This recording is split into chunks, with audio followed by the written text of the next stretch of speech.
గోరంత విషయాన్ని కొండంత చేసుకోవడం ఎందుకు చెప్పండి. ఇలా నేను చెప్పిన ప్రకారం వేసేసుకుంటే అస్సలు రాని వాళ్ళకి చక్కగా డిజైన్ వేసుకోవడం కూడా వస్తుంది.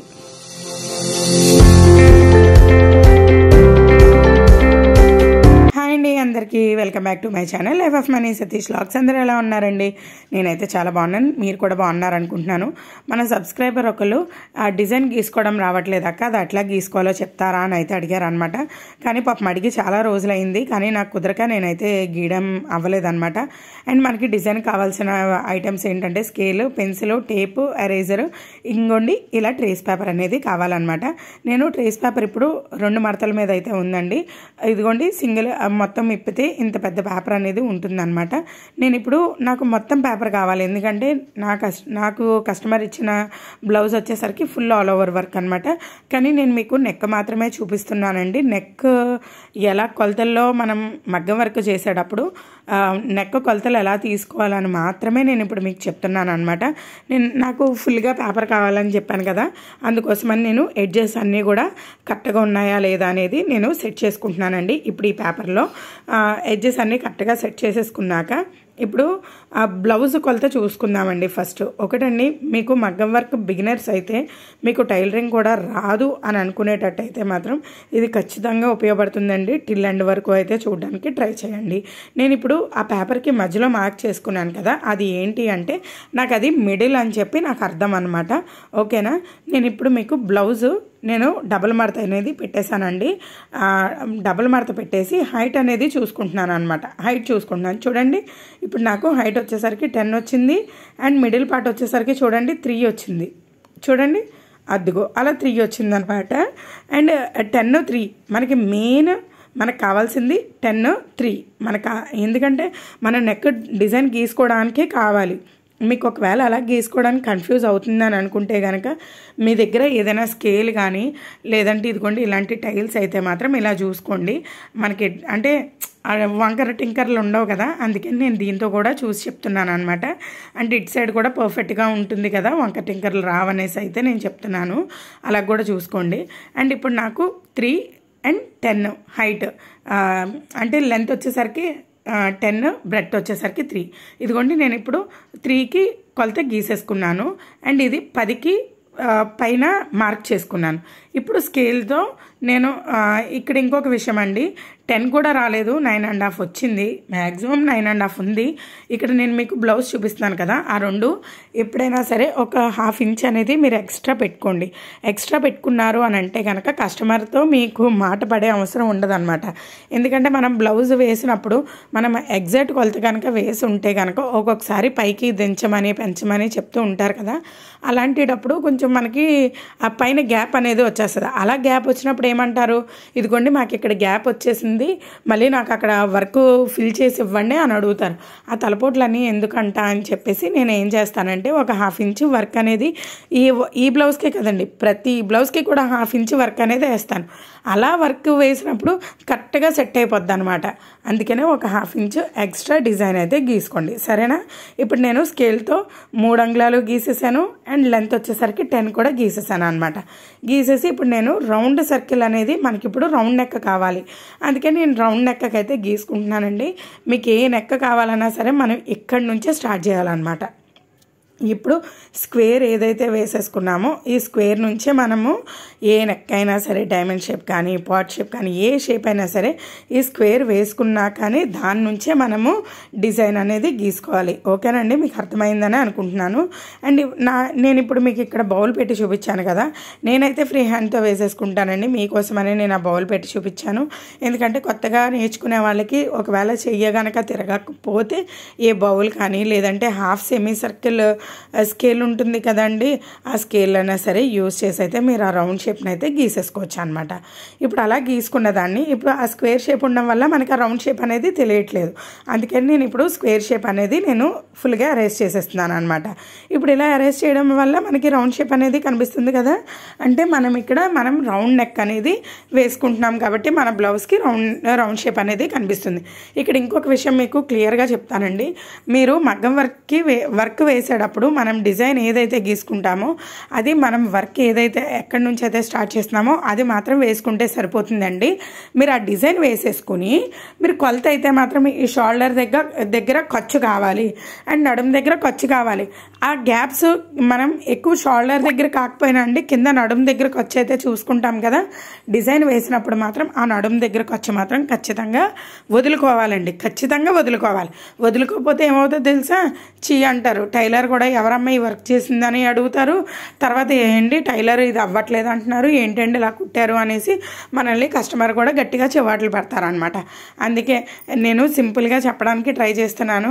మనం మగ్గం వర్క్ చేసినప్పుడు చూడండి, ఫస్ట్ లైన్స్ పూసల లైన్స్ కానీ లేదంటే పైపింగ్ థ్రెడ్ పెట్టి long and short thread work కానీ అలా చేస్తాం కదా.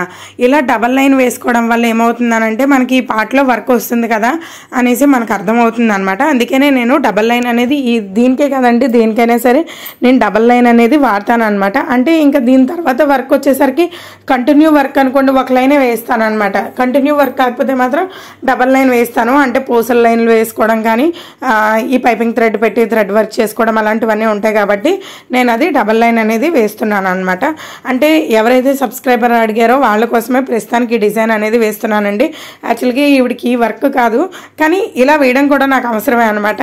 అండ్ ఇప్పుడు ఇంకొక పక్క కూడా నేను తిప్పేసి నెక్ అనేది గీస్తున్నాను అనమాట. ఇది ట్రేస్ పేపర్ అవ్వడం వల్ల మనకి వెనకాల మనం ఏదైతే పెన్సిల్తో గీసుకున్నామో అది ఇటు పక్కకు కూడా కనిపిస్తుందండి. ఇంకా అందుకని ఇటు పక్కకు కూడా తిప్పేసి వేసుకుంటున్నాను అనమాట. మీరు ఒకటండి గుర్తుపెట్టుకోండి, డిజైన్ వేసినప్పుడు కింద నడుం భాగము వదలాలి అండ్ పైన షోల్డర్ భాగం కూడా వదలాలన్నమాట. అండ్ మీకు మొత్తం డిజైన్ అంతా కూడా చూపిస్తానండి. ఇప్పుడు నెక్ చూడండి, మనకి ఏమైనా తేడాలు వచ్చాయా? నెక్ పూర్తిగా వేసుకున్నాం కదా, మీకు అర్థమైందని అనుకుంటున్నాను. నెక్ చూడండి, మనం 3 inches తీసుకున్నాము. అంటే కస్టమర్ది 3 అంగుళాలే ఉంది కాబట్టి 3 అంగుళాలే తీసుకున్నాం. అదే 2.5 ఉంటే 2.5 తీసుకుంటాం. హైట్ వచ్చేసరికి 7 ఉంటే 7 తీసుకుంటాం. ఒకటండి, మీరు మధ్యలోది మాత్రమే చూసుకుంటున్నారు. కింద నడుము దగ్గర నుంచి పై వరకు 14 ఉంటుంది చూసారా, అది మనం చూసుకోవట్లేదండి. ఓన్లీ మధ్యలో పార్టే. మీకు జాకెట్ పెట్టి కూడా చూపిస్తున్నాను. ఓన్లీ మనం గీసుకున్నది మధ్యలో పార్ట్ మాత్రమే గీసుకున్నాము. ఇప్పుడు చూడండి, పూర్తిగా మొత్తం అంతా కూడా చెప్తానండి. నెక్ మొత్తం అంతా కూడా నేను ఎలాగా సులువుగా చేసుకుంటాననేది నేను మీకు చూపిస్తాను. చూడండి, పై నుంచి కింద వరకు ఎంత వచ్చిందండి? 14 వచ్చిందండి. అండ్ కింద వచ్చేసరికి 16 వచ్చింది. అంటే ఖర్చుతో కాకుండా మనకి 15 వచ్చిందనమాట. ఓకేనా, నేను ఖర్చుని లెక్క పెట్టట్లేదు, ఖర్చు కాకుండా 15 వచ్చిందనమాట. మనకి ఖర్చుతో పని లేదండి. ఇప్పుడే కాదు, ఎప్పుడైనా సరే మీరు గమనించండి, ఖర్చుతో మనకి పని లేదు. కానీ మనం డిజైన్ గీసేటప్పుడు ఖర్చు వదులుకుంటాం అన్నమాట. మనం అడ్డంగా బ్లౌజ్ వేసుకున్నప్పుడు ఇటుపక్క ప్లేస్ అనేది వదులుకుంటాం కదా. హ్యాండ్స్కి వచ్చేసరికి మిడిల్లో వేసుకున్నాం అనుకోండి, మనకి ఇంకే బాధ ఉండదు అనమాట. చూడండి, నేను కింద 15 వచ్చింది కదా, ఆ 15 గీసుకుంటున్నాను. తర్వాత చంక దగ్గర కొలత తీసుకున్నాను కదండి, 7 వచ్చింది కదా, దాన్ని కూడా నేను అదే విధంగా వేసుకున్నాను అనమాట. ఇక్కడ చూడండి, నేను ఇప్పుడు ఇదే షోల్డర్ కూడా పెడుతున్నానండి. ఇప్పుడు షోల్డర్ వచ్చేసరికి 2.5 వచ్చింది. చూడండి, 2.5 వచ్చింది. ఇప్పుడు ఆ 2.5 కూడా నేను గీసేసుకుని ఇప్పుడు నేను అవుట్లైన్ అనమాట. అంటే మన బాడీ మెజర్మెంట్స్ ఎంతవరకు అయితే ఉన్నాయో అంతవరకు మాత్రమే నేను కొలత అనేది వేసుకుంటున్నాను అనమాట. పూర్తిగా వేసుకోవట్లేదండి. మళ్ళీ చెప్తున్నాను, ఖర్చు అయితే వేసుకోవట్లేదు.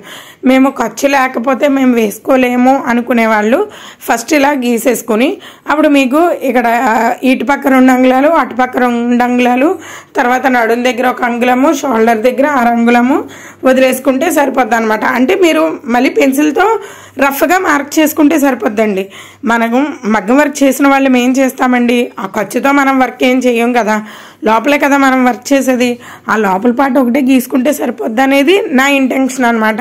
అలా అయితేనే మనకి పర్ఫెక్ట్గా కూడా వస్తుంది కదండి. అదే డిజైన్ మనం గీసేసుకుంటాము, ఖర్చు నార్మల్గా మీరు ఏ చాక్ పీస్తో గీసుకున్నా సరిపోద్ది. అదేం పెద్ద ఇంపార్టెంట్ ఏం కాదు. మనం జస్ట్ ఓన్లీ నెక్ మాత్రం గీసుకుంటే సరిపోద్ది. ఇదిగోండి చూడండి, నేను ఇప్పుడు షోల్డర్ స్క్వేర్లో గీసాను కదా, చంక దగ్గర ఇక్కడ కొలత తీసుకున్నాను. అండ్ ఈ సైడ్లో వచ్చేసరికి నేను బ్లౌజ్ పెట్టేసండి ఏదైతే ఖర్చు ఉందో ఆ ఖర్చుని ఎలా మడత పెట్టేసి లైన్ గీసేసాను. మీరు గమనించారో లేదో, అలా లైన్ గీసేసుకున్నాను. షోల్డర్ దగ్గరికి వచ్చేసరికి స్క్వేర్ పార్ట్ గీసాం కదా, ఆ గీసిన దాన్ని మనకి షోల్డర్ ఇలా రౌండ్ తిరుగుద్ది కాబట్టి ఆ రౌండ్ షేప్ కూడా గీసేసుకున్నాను. అంటే మనకి ఇప్పుడు నేను చెప్పేది ఏంటి, ఆల్ ఓవర్ డిజైన్ కావాలన్నప్పుడు మాత్రమే ఇంత పని చేసుకోవాలి. లేదనుకోండి మనం 5 నిమిషాలకు ముందు చెప్పుకున్నాం, 5 నిమిషాల వరకు చెప్పుకున్నాం కదా, అదైతే సరిపోద్ది అనమాట. ఓన్లీ నెక్, మన నెక్ కావాలి కాబట్టి మన నెక్ కొలతే వేసుకుంటున్నాం. ఓకేనా అండి. అలాగే మీరు హ్యాండ్స్ కూడా అంతేనండి. హ్యాండ్స్ ఒక పక్కే తీసుకుంటారు, ఇంకో పక్క ఏమవుతుంది పేపర్ మడతట్టేసి ఇంకో పక్క కూడా వేసేసుకుంటారు. పైన భుజం దగ్గర కూడా అంతే, కింద మనకి రౌండ్ తిరుగుద్ది కదా హ్యాండ్, అక్కడ కూడా అంతే అనమాట. అడ్డంగాను అంతే, పొడవుగాను అంతే. అలా వేసుకుంటే సరిపోద్దండి. ఇదిగోండి చూడండి, నేను ఎంత ఈజీగా వేసేసాను. 10 మినిట్స్లో అయిపోయిందండి నేను డిజైన్ గీయడం, కంప్లీట్ అయిపోయింది.